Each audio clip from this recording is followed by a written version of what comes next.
This podcast is sponsored by nobody.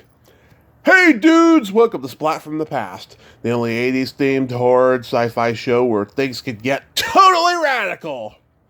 Now today, I will be welcoming a familiar face from the late 80s, early 90s that you remember from films and television. I am talking about Andrew Hill Newman. He played the janitor Ackerman in Mannequin, which is celebrating its 35th anniversary. He'll be my second guest from that movie. He was also in the sequel, Mannequin 2 on the Move, which isn't as good. He was also in the Gene Wilder, Leonard Nimoy movie, Funny About Love. He was in Lethal Weapon 3. He was in Maniac Cop2. He guest starred on every show from Doogie Howser to Night Court. He produced a lot of shows. He got into writing and producing later. He was a very brief writer on Saturday Night Live. He produced shows like The Amanda Show and all of that, the Amanda Bynes shows on Nickelodeon.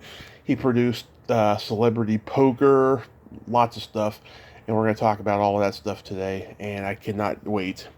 He told me in the email that he also had a car accident. It wasn't a car accident. He fell off of a hill or something. He had some kind of an accident, and he was in a coma. And, I sent him my bio, and so he knows about my car accident. So we're going to accidentally relate. And it's going to be a great talk today. I cannot wait. So yeah, here is my interview with Andrew Hill Newman.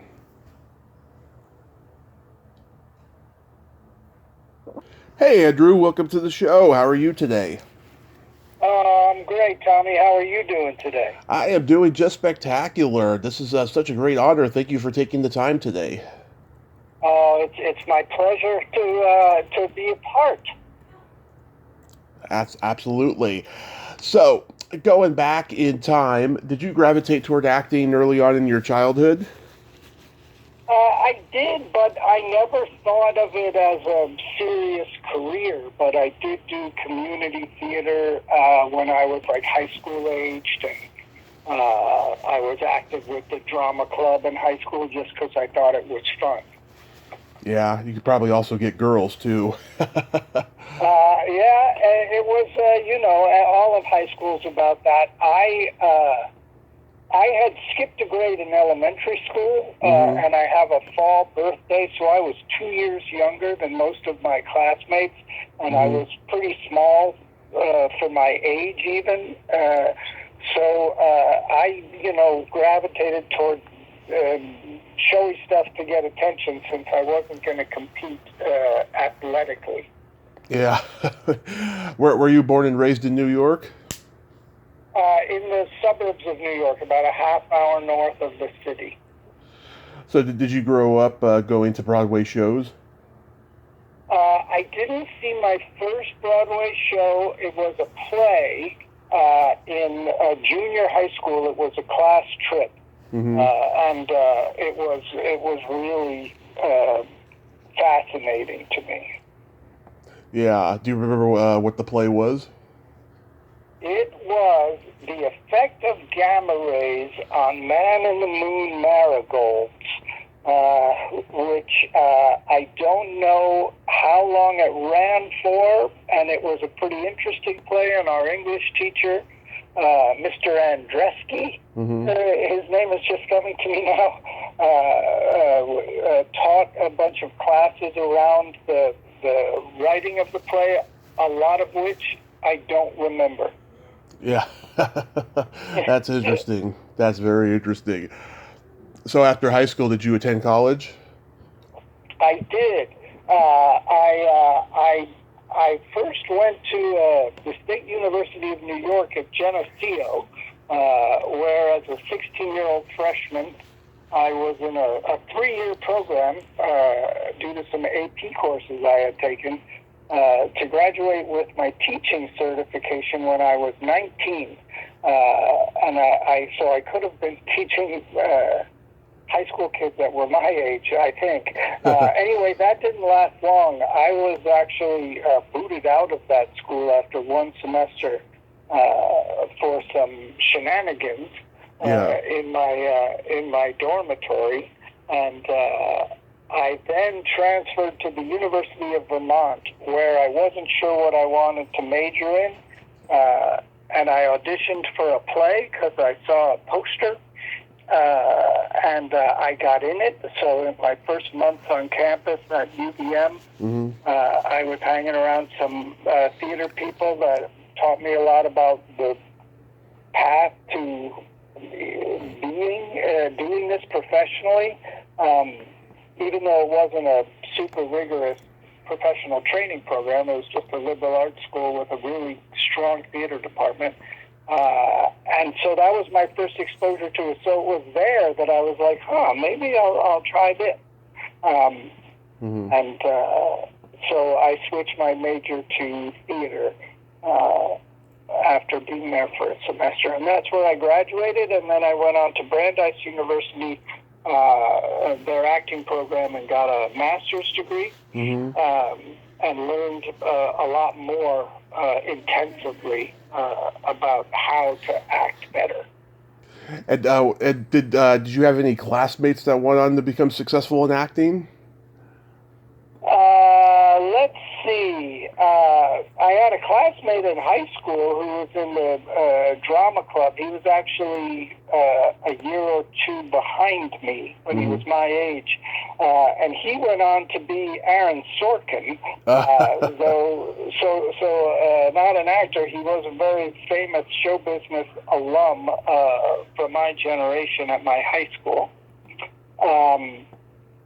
And a bunch of people I went to grad school with are working actors that you've seen in a ton of stuff. Some of them went into academics and now teach and run theater programs at different universities. So a lot of them have gone on to train actors really well, and some have gone on to be actors too. Wow, so Aaron Sorkin. So he was trying to be an actor before a writer? Well, I was in some plays with him, and he did community theater with us, but once he hit New York, and we did at the same time, he was there. It's a story he's told, and has told about him many times. He was selling T-shirts or drinks. He was either a bartender or a merchandise vendor in the Winter Garden Theater where Cats was, while he was writing what would become A Few Good Men, and I had just moved to New York to be an actor and got cast in a Broadway musical called Merlin, which was right around the corner from where Cats was. So I used to see he and his roommate Ron because they would go to do concessions at that theater. So we did hit town at the same time. Yeah, when you were in Merlin, you understudied Nathan Lane and Doug Henning, of all people. I did. I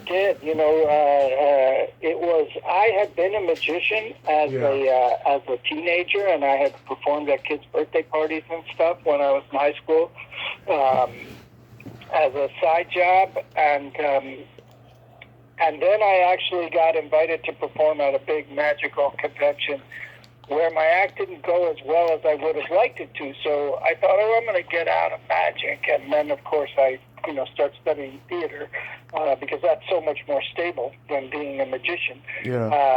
And I have to say that as a kid, though, I appreciated the popularity of Doug Henning and what he was doing for magic when I was a teenager. He really brought magic to television in a way that no one ever had before. But he just wasn't my favorite magician because I was a big magic nerd, and I liked Slagini, and I liked people with other style, whoever. And then I got this opportunity to work with him, and my respect and admiration for the magician that he was grew immensely. And it was a rare opportunity for someone who had grown up in magic to not only get taught by some of the greatest minds in magic, not only Doug, but all the people he worked with, but also play with multi-million-dollar toys, levitations, and, you know, changing wildlife into women. And it really, nobody who, you know, does kids' birthday parties for $80 is ever thinking they're going to get a chance to work with some of the stuff that I got to play with. So that was a real hoot as a young magician. Yeah, I got to interview his former road manager, coincidentally, from the late 60s, and told me just how eccentric and wild he was.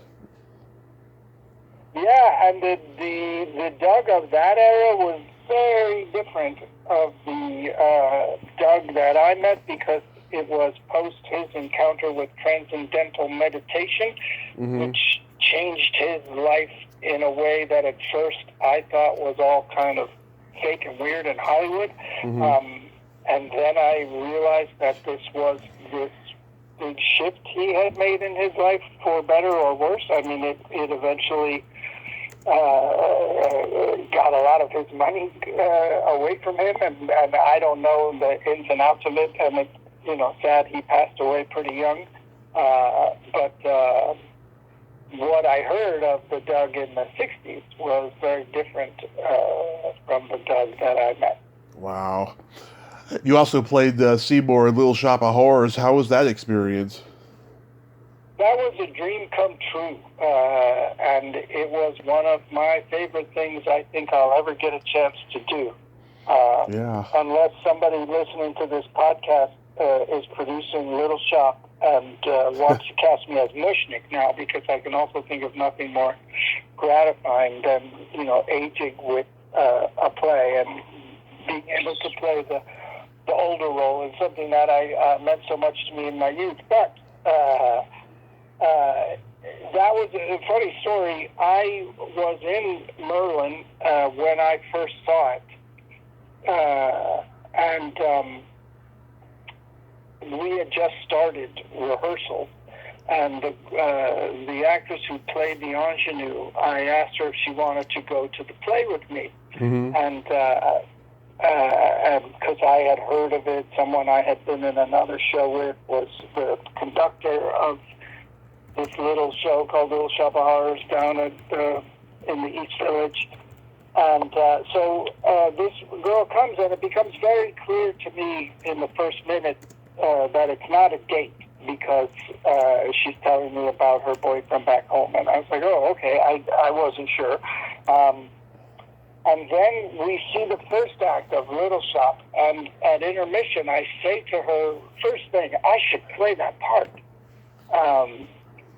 And she says, oh, they would never cast you. And she later went on to explain to me that it was because the fellow who was playing it, B. Wilcoff, was bald, and I had a full head of hair, and he was a little pudgy, and I was really skinny. But I took it at the time as a challenge because I was saying I wanted to play this leading part. I went on to audition to replace him. I got the job.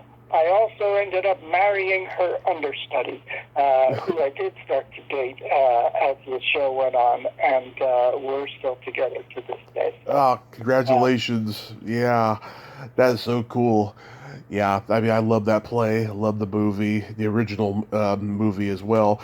Yeah, that's... I'll also say, this is a funny thing, when I took this girl to see Little Shop, and it was starting to be the hot ticket in New York, we sat behind Steve Martin and Mary Tyler Moore, who were, I think, on a date. Really? Yeah. How was that? It was just exciting because they both are icons and idols to me. Yeah.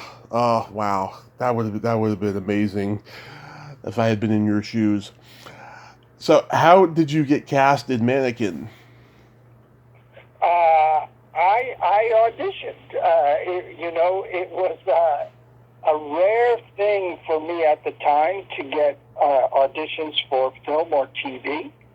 And I was excited to have the chance. I had an agent that would send me out, but in New York, as a young actor, it was sort of a hurdle to overcome. And anyway, I got submitted for it. I went in and auditioned, and I remembered it was a lot of reacting. It was a lot of doing that moment where you see this woman come to life. And, though it's a very small part, it is the, to use a dramatic analysis term, the deus ex machina that, sort of twists the end of the movie, the story. And if not for this other person who sees this magic that character has been seeing all along, then the ending doesn't happen. So it is proof that she's really alive and kind of an important little moment. And so a lot of the audition was the facial reaction. And then I got the job, and I was just tremendously excited. Yeah, I mean, this movie I've always loved since it first premiered on HBO in 1988. It was coming off of Splash, and for some reason, 1987 was the year all these Splash ripoffs came out. There was this, Making Mr. Right, Hunk, which was a Bedazzled ripoff, and then suddenly this movie comes out, and its success is fueled by a Starship song, which wins an Oscar. It's so bizarre. Yes, I think honestly the music had a lot to do with it. I totally, I've spoken before about how it's sort of Splash is one of my favorite movies. Let me just put it that way. And Same here. It did that fantasy romantic comedy so well, and the tone was so good, and the cast was so strong.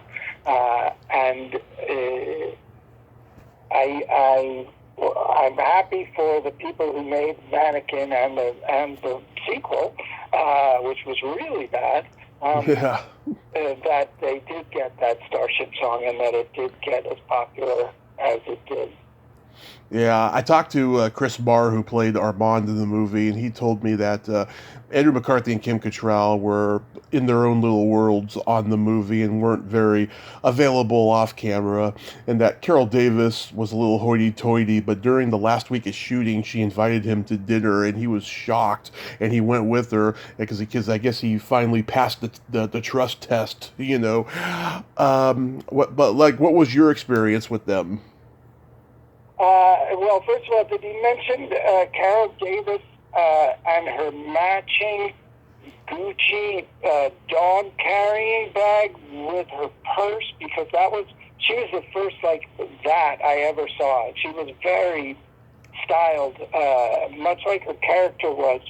She was pretty put together in her life. And I remember she had a little dog, and she had these designer dog carrying thing that also matched a very fancy purse. I vaguely remember. Pardon? I was going to say I vaguely remember him mentioning something about that. Yes. Carol Davis, my first on-screen kiss, by the way. Yeah. And she had posed in Penthouse, so that was pretty thrilling for me. Yeah. And performed with Prince. It was all, it was cool. She was pretty nice to me. I was, where we shot that trash compactor scene, was kind of a separate location from where they had been, and it was the final days of their long shoot in Philadelphia. It happened to be being shot at the end, too. In fact, my jumping into the garbage was the martini, the last shot of the whole shoot in Philly. So their dynamic, it was they didn't seem separate from each other. Kim Cattrall spoke to me very nicely. We talked about the New York theater a lot in the just sort of downtime that we were on the set. Andrew wasn't around as much. It's really funny. I recently worked with Andrew again last year. I did a tiny bit on Good Girls, and the scene happened to be with him. And I said, hey, we know each other from 30-something years ago. We talked about the scene for a while. Mm-hmm. But they were both really kind to me. Again, everybody was sort of towards the end of the shoot and ready to be done. And it was, there was, a lot of stuff to shoot with a stunt double hanging into the trash compactor. I think we were there for 2 or 3 days shooting that stuff. Wow. Because there's also a big scene with all those people coming in, all the other characters come in for the big denouement scene, and so it just, was a lot of coverage. Yeah, I think that Meshach Taylor was so great in both of these. I mean, when most people think about this movie, they remember him the most. I agree with you. He really did, and I am now the only living principal actor to be in both. But honestly, they, he was the only thing they kept in the sequel, and I'm not saying he was able to save the sequel, but he did steal the first movie, I think, in a big way. Absolutely. Yeah. So did you get casted too because you left a lasting impression on the first one? I think so. I mean, I did get along with them, and then they called me and they said, "Hey, we wrote you a part in the sequel," and the character's name was Andy. In the first one, the character's name was Compactor Room Janitor. Yeah. And then they wrote this part where I got this promotion to be a very inept security guard. However, after calling to tell me that they wrote me a part named Andy, because of the way movies are made and decisions are made, they still made me come in and audition for it, I believe 3 times. And I finally got the part, so I was relieved at that, but it was one of my first lessons in that type of Hollywood, too. Yeah, I mean, I guess G.W. Bailey didn't want to return for the sequel, and so they thought, oh, let's get that funny janitor guy, Let me also tell you that one reason that they had me audition 3 times is because they ended up paying me as little as possible, and any time, they say, hey, we wrote your part and we want you to do it, that makes you think you're in a position to say, oh, I could get a little bit more than minimum for this job or whatever. However, I can tell you from many clues that Mannequin 2 on the Move was shot really on the cheap. And my memory of the example of that was that the craft service table by the last couple weeks of shooting was nothing but an open box of Ritz crackers and an open jar of peanut butter, and usually there's at least good snacks. So it was a bit of a shoestring situation. Let's see, from the second one, I've interviewed Stuart Pankin, great guy, love that guy. Great guy, yes. I met Terry Kaiser, another great guy. He's a total mensch. I love him. And I met Christy Swanson. That was not a not so great experience. Oh, sorry. Yeah, well, it goes with the territory sometimes. I heard. Stuart Pankin is a mensch, and Steve Vinovich, who was in the original Mannequin too. He is a menschy, great actor too. Yeah, I've tried reaching out to him and getting him on here. Hopefully, I'll get to. I heard that Billy Ragsdale is a nice guy. Really nice guy. Doesn't fly. He's one of the first people I met of my generation that was like, no, I'll just take the train. Wow. I don't know if that's changed. I haven't seen Bill Ragsdale in years, but yeah, he's a real nice guy. Interesting, yeah. How was working with Julie Foreman? She, I believe, was related to one of the producers. Daughter or niece, I'm forgetting, but we got along, and she was nice. The tough thing about the shooting Mannequin 2, as opposed to the first one, which I was on a separate set. But for all my stuff shot in the department store in Wanamaker's, and so all of it was night shoots. And, the store would close at 8 o'clock or whatever, and then we'd get in at 9 and shoot till 4 in the morning. So you didn't see a lot of daylight for the 6 weeks you were in Philadelphia. Wow. Yeah, I also found out that her mother, Linda Lawson, just passed away. Oh, I didn't know. Yeah, like in the last couple of weeks. How was working on Maniac Cop2? That was interesting, just because I don't like go to a lot of slasher horror kind of movies, so I knew nothing about it. But it was also very exciting to get some more film on camera experience as a young New York actor. It was fun because I got to also be then hung on the back of a tow truck after I get killed and driven up the streets of New York dangling from a tow hook. But it was a fun scene with a guy named Bo Dietl, who was possibly an ex-cop, but definitely he was a private detective, maybe still is, I honestly don't know, for celebrities and stuff. And this guy knew everything. He was a tough guy. And this was a scene where he was basically, we were in a disagreement, and he was pushing me down some stairs. And it was kind of fun because there was some physicality to the small scene. That I remember. Yeah. Bruce Campbell, what a character he is. I've met him. Yeah, I got to know a little bit about it when I did that, but honestly, I don't think I never saw any of the other films in the series. Yeah. I was working with Bill Lustig. Bill Lustig and I got along. My memory, he went on to do so much, and I have good memories of him, but nothing specific, and I don't think we worked together again, but I remember seeing his name come up on a lot of things. Oh, yeah.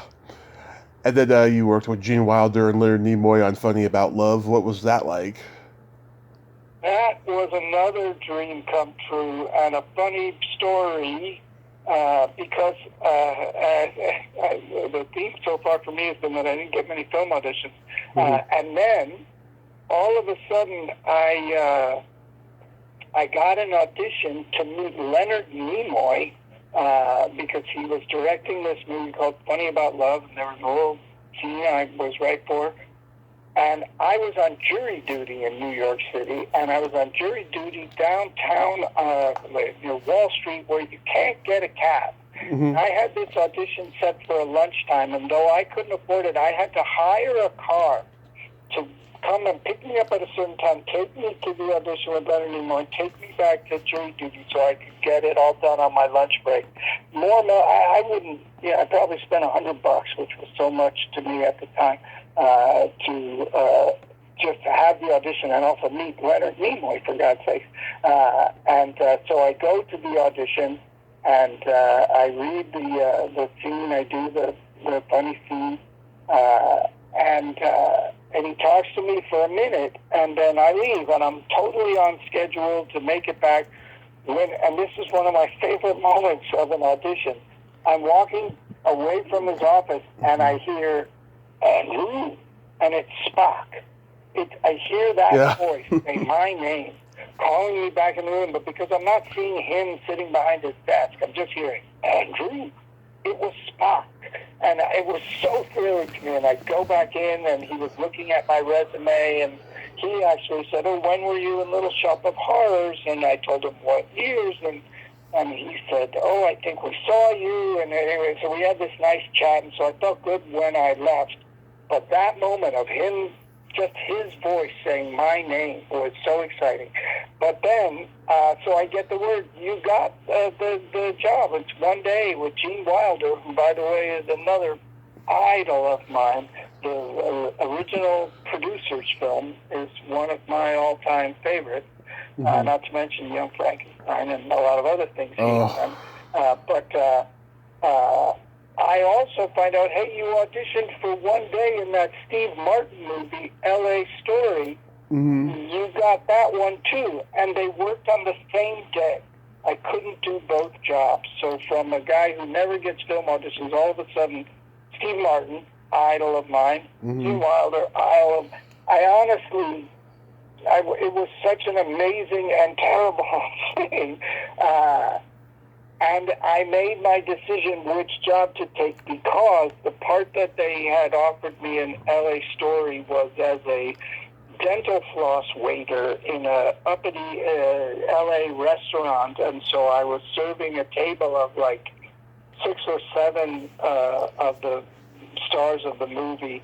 And in the Gene Wilder scene, it was just me and Gene Wilder. So as well in one, I may get to say hi, but I won't get to hang out. And then the other, I'll get a chance to talk to Gene Wilder, perhaps. So I chose to do Funny About Love. And I did spend a wonderful day. Leonard Nimoy was a great director and so nice. And Gene Wilder told stories of Gilda, and it was a really special day. The movie itself did not do as well as L.A. Story did when it came out, but I was still thrilled to be a part of it and have a chance to meet and work with Gene Wilder. Gene had just lost Gilda. Did you get a sense of sadness about him? 100%. It was very recent, and any conversation we had about something came back around to a reference to her. Not that he was divulging any deeply personal thing to me, but it was just clearly he was still in that state. Yeah, that's sad. You guest starred on Murphy Brown. How was that? That was really fantastic.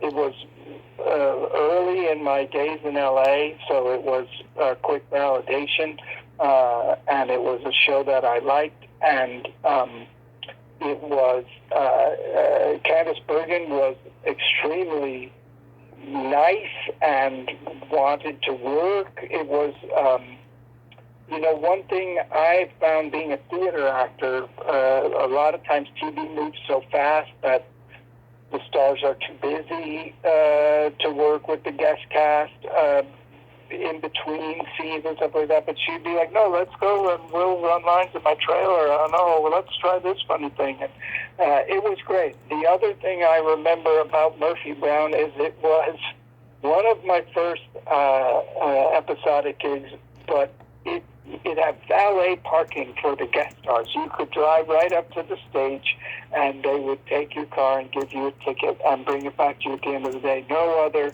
show I guest starred on had that kind of fancy treatment, but it was another time, and it for some reason sticks in my head. Yeah. How about Amen? Oh, Amen was fun. There was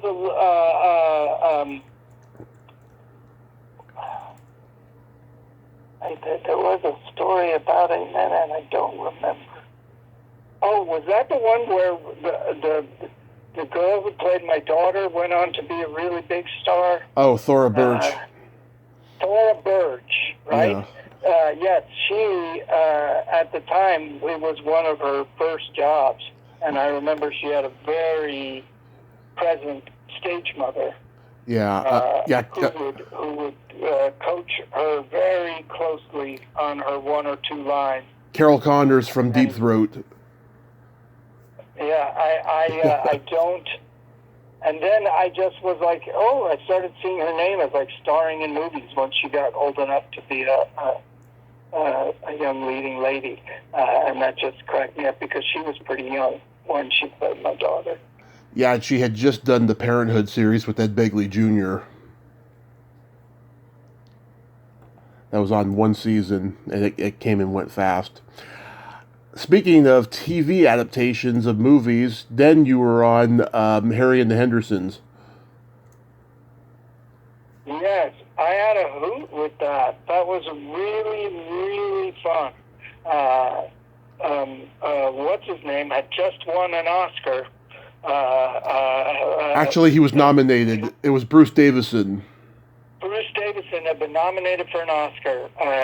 And what a classy, good actor, nice guy. Yeah. You know, was also doing a show with a Bigfoot and didn't have any judgment or attitude about it, and everybody there was there to do the best show they could. And I remember they took joke pitches. We were one of two bumbling I was one of two bumbling kidnappers. Mm-hmm. I'd already kidnapped Mercy Brown in that episode, and this one we were kidnapping the Bigfoot, or attempting to. And they'd written us as really, numbskull guys. And I said, wouldn't it be funny if this one guy was reading that Stephen Hawking book at the beginning, and they let me do that joke? And it was a very nice set, and it was also fascinating to work with the guy who was extremely tall, who had to be inside the suit. He would rehearse with us, and then when you shot it and you worked with the actual Bigfoot, you could hear the servos moving in his face when his, brows would furrow or whatever for a reaction, and it was an interesting thing to get used to as an actor. Yeah. Bruce Davison's a really nice guy. I did meet him at a convention once. You did a... This guy who I bumped into him at the Beverly Center, the mall out here, maybe 2-3 years after I had been on the show. And he saw me in the store and walked up and said hi, and totally, he recognized me. Rare thing out here. Yeah, that's awesome. Night Court, you did a couple episodes of. That was such a funny show. It was like way ahead of its time.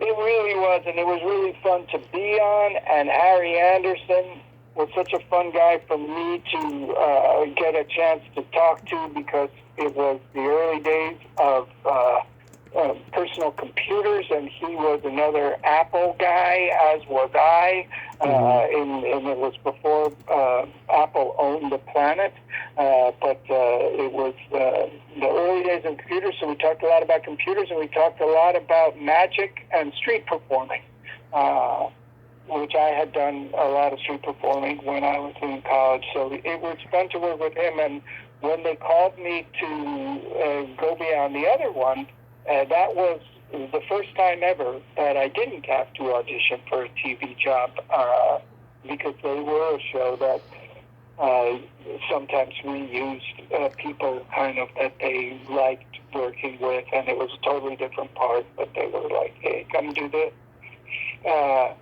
Funny story about the Night Court thing that taught me a lesson about Hollywood. The second Night Court, I was an FBI agent, and it was an episode called Guess Who's Listening to Dinner, and it was because John Larroquette's character was dating a mafia princess.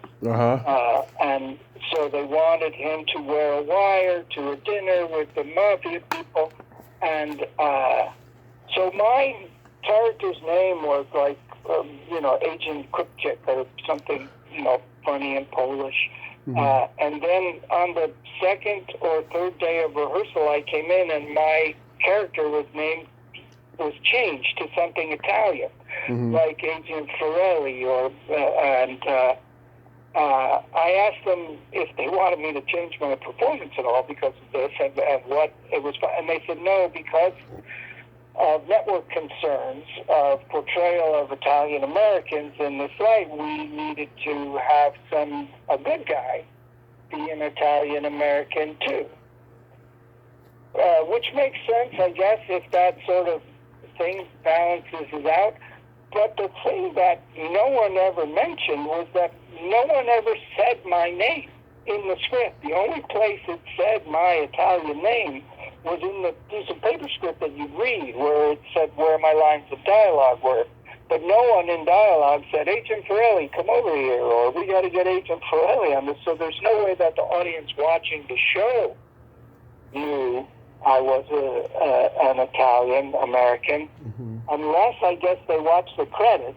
If the credits said, whatever, I don't remember the exact name they gave me, but it was just a weird detail to me, since it was supposed to balance things out, but it really only did on paper. Yeah. You did one of my favorite episodes of Doogie Howser, MD. Oh. Yeah. Neil Patrick Harris, he's a great guy, also a magician, one of the best and most effective presidents that the Academy of Magical Arts has ever had out here. And I say that as a member, and someone who enjoys the Magic Castle and everything Neil did to rebuild it. But yeah, it was a real fun episode because his buddy dares him to get a regular job and says he couldn't work at a fast food restaurant.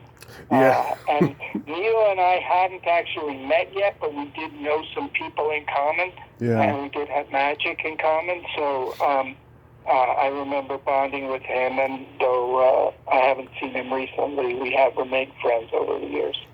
Yeah, he has that fantasy that he's explained to his boss about how burgers are bad for you and that they go to the heart, and he's like, you don't have a heart, so you don't have nothing to worry about. Yes, I wasn't a very nice guy. Yeah. Fast food boss. That was surprising to see you play such a bad guy like that.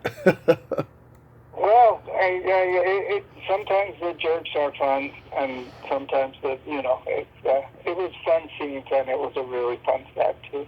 Yeah. How was working on Lethal Weapon 3? That was exciting because we improvised the whole scene. And the audition story is pretty good. You want to hear that? Oh, go ahead. And let me ask you this: is it all right if I swear a little bit? Because the story has some blue language. Swearing is encouraged on this podcast. Okay, I just want having worked at Nickelodeon for years, I always ask first. Yeah. But it's a fun story. I was now living in Los Angeles, and it was on a Saturday, and I was out driving to play disc golf, which is a game I've played for decades, I really like. And I get a call from my manager who says, hey, if you can get over to Warner Brothers right now, Richard Donner will audition you for this part for Lethal Weapon 3 for a jaywalker, and they've been talking to every stand-up comedian in town and improv person because they don't really have a scene with you, but they know what the scene is. And so I go over to Warner Brothers last minute, and I'm wandering around the parking lot looking for where Richard Donner's bungalow is. When I look up, and all of a sudden I see just one of the most handsome men I've ever seen, and it's Mel Gibson. He's 2 feet away from me in the parking lot, and he looks like a movie star, and he's still, not a pariah yet. And I go, oh, hey, you know where Richard Donner's office is? And he laughs and points me, and it's behind whatever, and I go, and I'm sitting in Richard Donner's waiting room, and his assistant is at her desk, and I can hear him in his office. That fucking cocksucker! You know that bastard! And he's just, it's not, he's not like super pissed off, but he's being really emphatic in a New York way that I just totally understand. Yeah. And I'm waiting, and I hear him cursing a blue string. All right, you bastard, I'll talk to you about it tomorrow. All right, send him in. And his assistant says I can go in, and he then shouts to his assistant as I'm walking in, where's his resume?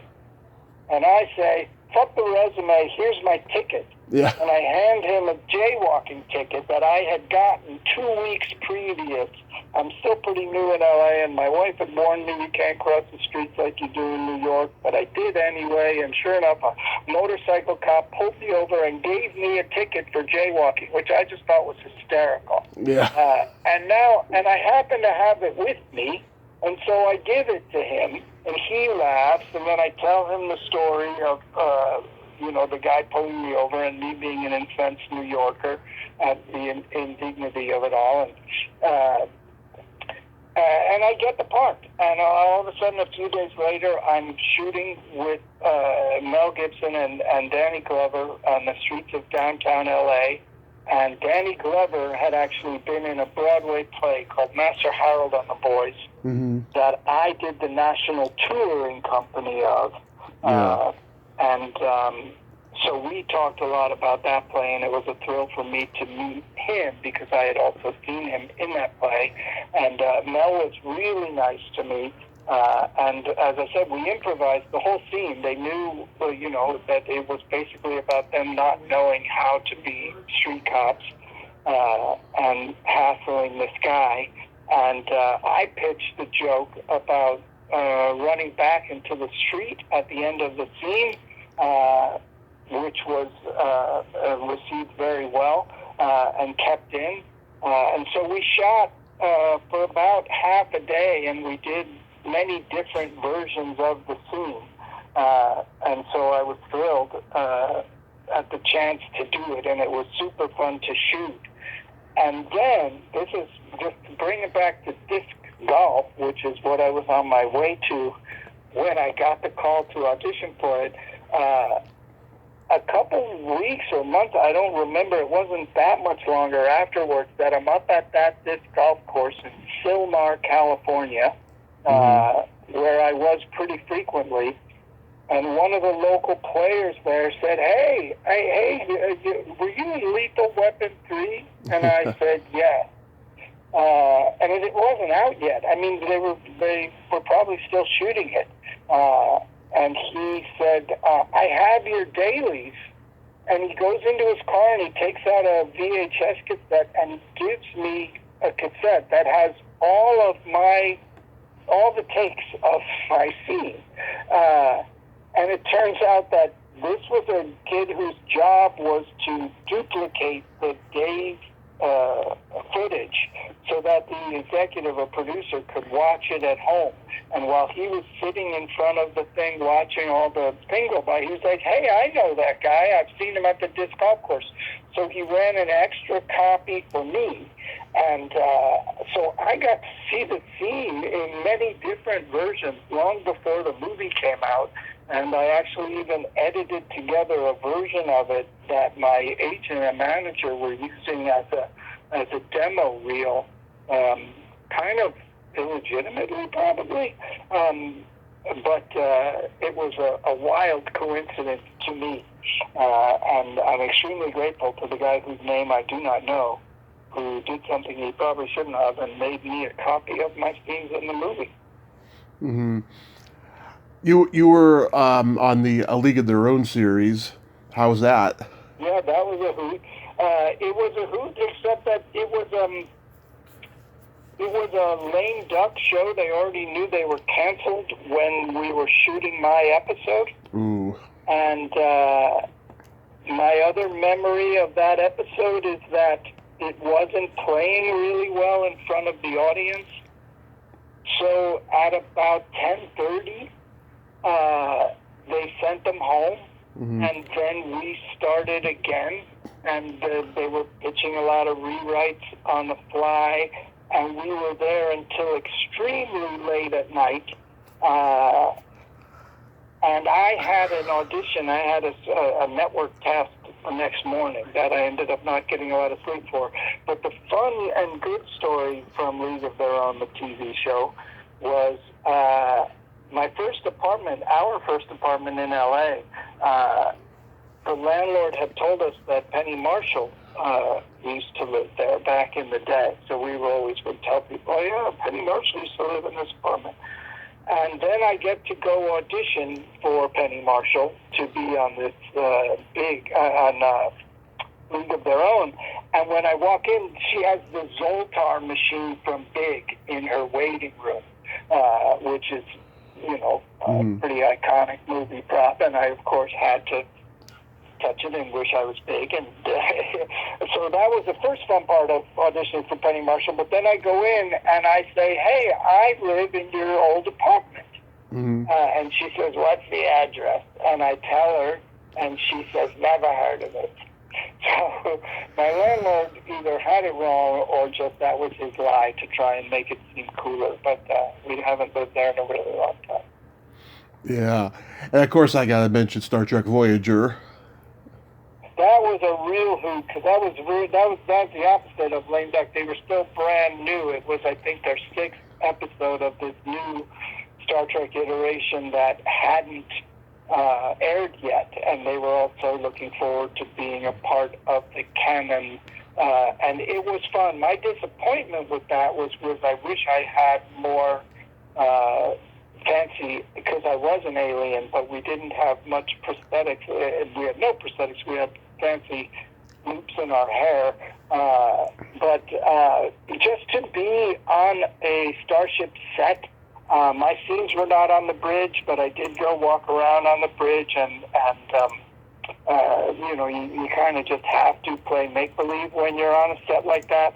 I was also in an old Western show called Legend that shot out in an old West town in Tucson, and it had a similar feel of just that real kind of make-believe kind of acting, just because of how fantastic the sets and the world were. But then it's also really fun to go outside and see Ferengis on their cell phone smoking, talking to their agent, and, you know, that whole in-between world. I was fascinated by it and had a great time. Yeah, a lot of people who have been on Star Trek, they get invited to the Star Trek conventions and the Comic Cons and so forth. Have you been invited to any? I have been invited to one. It's something I never pursued. I thought that maybe by doing so, I am increasing the value of Jarrett Hotel's signature or picture. But you know, as I now have more free time, I may chase one down. I have some friends that do a lot of conventions, and they often come back with really fun stories. Yeah. I will say that, you know, as a character actor like myself, you get occasional autograph requests in the old days that either came through the union or your agent, addresses that were easily discernible before the internet. And I did notice an increase, an uptick in autograph requests after Star Trek Voyager had been on, just because it's such a devoted fan base. Yeah, there's such a huge fandom for Star Trek, for sure, all these decades later. So, what made you go into writing and producing TV? Writing was something I started doing on the side. Mm-hmm.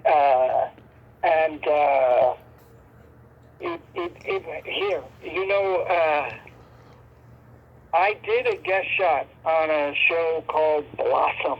Oh, yeah. And in some ways, that one guest shot changed my trajectory in LA more than anything else, because the guy who played my buddy on that show, a wonderful actor named David Pressman, he asked me on the first day, he said, do you play poker?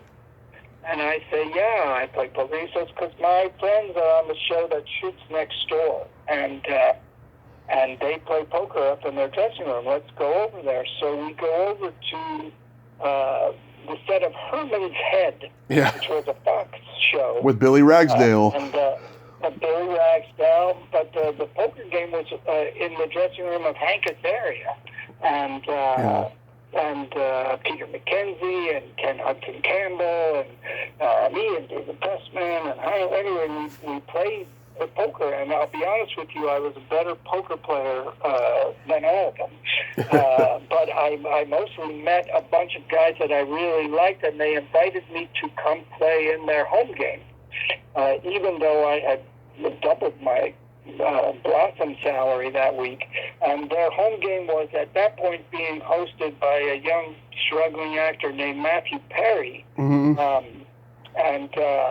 Matthew had done some stuff at that point, but he wasn't Matthew Perry yet as far as the world was concerned. And we became really close friends and started writing together. And at first it was writing a pilot that we both could be in. Mm-hmm. And then we ended up actually selling that pilot, and we were developing that pilot the same pilot season that Marty Kaufman and David Crane were developing a show that would end up being called Friends. Yeah. And it was, I kept writing with Matthew for a couple years after that, and his sudden fame on Friends gave us a whole lot of access to people who wanted to develop stuff for him, with him, and it provided me an amazing opportunity. But what it got me also was invited into some rewrite rooms now that I'd been doing some real comedy writing. And I found that I loved being in a writer's room. There was something about acting on television Mm-hmm. that I just didn't like it as much as I loved acting in the theater. And part of it was because it went so fast and there was not a lot of time for, I have an idea, because there's just no time. It's the most precious commodity in a television schedule. Mm-hmm. And it's in the writer's room, I have an idea, is what you're there to do. And that back and forth of someone having an idea and someone else turning it into something else, and then the third person turns it into something that none of the three of them would have thought of by themselves, but together they came up with it.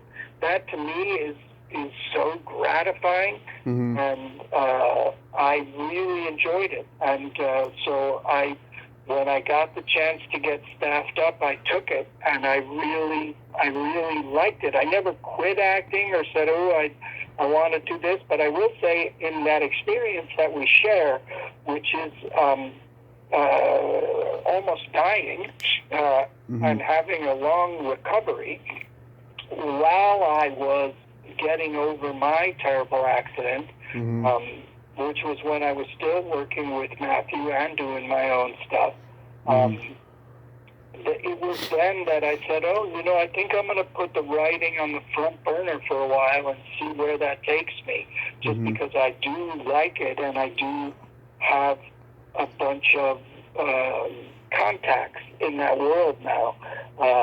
So I was thrilled. But honestly, that poker game Mm-hmm. that introduced me to Hank and Matthew and David and Jake Hogan and Doug Robinson and all these people that would end up being my friends in LA, because I was still getting settled out here, but also all different people that I would work with in different capacities over the years, because we all shared a comic sensibility, and we kind of all helped each other when we were all trying to figure out what we wanted to do and what we were best at.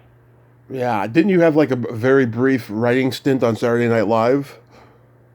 I was there for 1 week. I was there with Matthew when he hosted, Mm-hmm. and Oasis was the guest. They had been after Matthew to host SNL, and again, we had already sold a pilot and I think a screenplay at that point. But he said, "Hey, I'd like to bring my writing partner, and we'd like to, help write some sketches." And they were like, "Okay."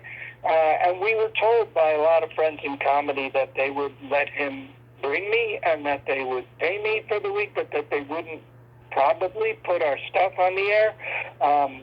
But I am very proud to say that a sketch we wrote before we got there made it on the air and was the actual opening sketch of the show. And they also took our monologue idea, which we then rewrote with the SNL writers, which was a remote of trying to convince real New Yorkers to go dance in a fountain the way they did at the opening credits, because everyone was saying how unrealistic it was. And so it was a hoot, and to be able to walk those halls and see how that goes. And by the way, that short stint was one of the first things I did up and around again after my accident. I was still walking with a cane when I was at 30 Rock there.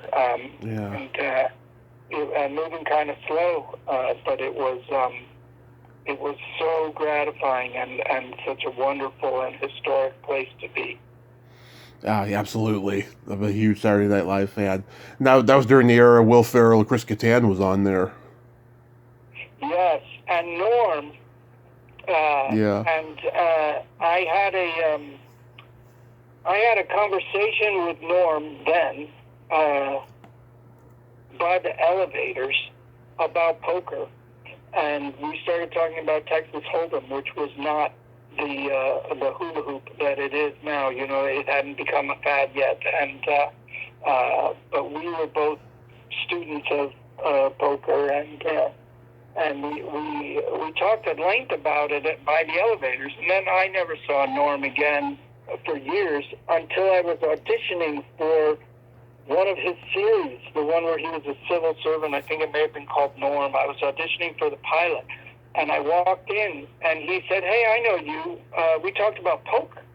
And it was probably 6-7 years from the time we had the conversation, but I also understood he had that sort of Mary Lou Henner Total Recall kind of memory about a lot of things. Mm-hmm. You worked with Amanda Bynes on the Amanda Show and all that. What was it like working with her? It was honestly at that time in her life and my life great, absolutely great. The Amanda Show was my first staff job, writing sketch comedy, and I also had the wonderful opportunity to be acting in a bunch of the sketches too. So I didn't just know the cast as, you know, here, go do this sketch, but also I was, you know, acting with them, and that was really fun and exhausting, but gratifying to be able to write funny stuff and then go downstairs and be a part of it. But she was honestly one of the nicest, hardest working, most, I thought, well-adjusted young actors I'd seen, and even since, because at that time she seemed great and happy, and she also, I was very impressed at her knowledge of comedians that came before her. You know, she would get, I could talk about the Honeymooners, or I could talk about Carol Burnett, or I could talk about the Smothers Brothers, or, and, you know, my reference base of, and the fact is that as one of these kids today, she was, she knew what I was talking about, and obviously she knew a lot about Lucy, but she was incredibly talented and diligent, and she also seemed to have a great balance. I didn't know her, you know, later in her life. I did work on the pilot of What I Like About You, and I think that was the last time I had interacted with her. But I am sorry for her troubles. I also hear she's doing well now, and I'm happy for that. But at the time, she was delightful and incredibly talented. Yeah, I mean, my generation of teen idols, the girls and what they went through, whether it's her or Lindsay Lohan or Britney Spears, it's just it's quite jarring, you know. But it is, and I'll be honest with you, I've having worked in children's television as much as I have, because I did do a lot of Nickelodeon sitcoms. It's such a hard thing, I think. And when I used to get calls from friends who would say, hey, and I mostly mean not people who moved out to LA to do it for real, but from friends from that I grew up with, who say, hey, my kids want to be in show business, or my nephew this, or my neighbor's kids want to know how. I always would try to tell them all the reasons why acting is a career that you can have when you're a grown-up too. And a childhood is a really important thing to make sure you still get.